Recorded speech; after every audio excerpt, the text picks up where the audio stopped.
ഉമർ റളിയല്ലാഹു തആല അൻഹു കൂട്ടുകാരെ പറ്റി എന്താ പറഞ്ഞെന്നറിയോ?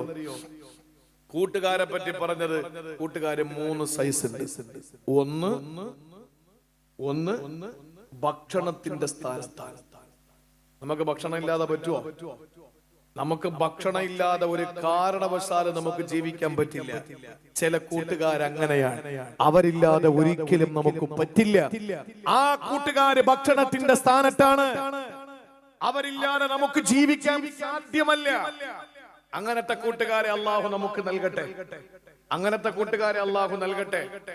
അവര് തന്നെ, നീ അവരുടെ മുഖത്ത് നോക്കിയാൽ പടച്ചവനെ ഓർമ്മ വരണം. നിന്നെ കാണുമ്പോ റബ്ബിനെ പറ്റി പറയുകയും നീ ഇല്ലാത്തപ്പോൾ നിന്നെ പറ്റി പടച്ചവനോട് പറയുകയും ചെയ്യണം. അങ്ങനത്തെ കൂട്ടുകാരാകണം. അങ്ങനത്തെ കൂട്ടുകാർ കോളേജിലുണ്ട്. അങ്ങനത്തെ കൂട്ടുകാര് നമ്മുടെ സ്ഥാപനത്തിലുണ്ടോ? അങ്ങനത്തെ കൂട്ടുകാര് നമ്മുടെ രാഷ്ട്രീയ ജീവിതത്തിലുണ്ടോ? അങ്ങനത്തെ കൂട്ടുകാര് നമ്മുടെ സംഘടനാ ജീവിതത്തിലുണ്ടോ? അങ്ങനത്തെ കൂട്ടുകാര് നമ്മളുടെ ഏതെങ്കിലും മേഖലകളിലുണ്ടോ? നമ്മളെ കാണുമ്പോ അള്ളാനെ പറ്റി പറയണം. എപ്പോഴും പടച്ചോനുമായി ബന്ധപ്പെട്ട സംസാരം.